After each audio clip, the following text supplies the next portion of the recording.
मी एकनाथ गंगूबाई संभाजी शिंदे ईश्वर साक्ष शपथ घेतो की कायद्याद्वारे स्थापित झाले आहे अशा भारताच्या संविधानाबद्दल मी खरी श्रद्धा व निष्ठा बाळगीन. मी भारताची सार्वभौमता व एकात्मता उन्नत राखीन.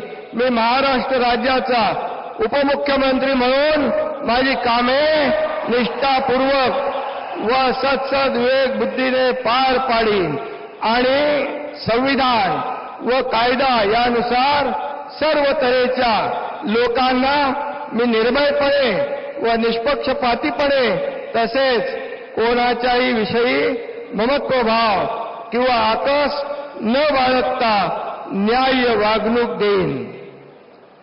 मी एकनाथ गंगूबाई संभाजी शिंदे ईश्वर साक्ष शपथ घेतो की महाराष्ट्र राज्याचा उपमुख्यमंत्री म्हणून माझ्या विचारार्थ आणली जाईल किंवा मला ज्ञात होईल अशी कोणतीही बाब असा उपमुख्यमंत्री म्हणून माझी कामे यथायोग्य पार पाडण्यासाठी आवश्यक असेल ते खेरीज करून एरवी मी कोणत्याही व्यक्तीला किंवा व्यक्तींना प्रत्यक्षपणे व अप्रत्यक्षपणे कळवणार नाही किंवा त्यांच्याकडे उघड करणार नाही. धन्यवाद.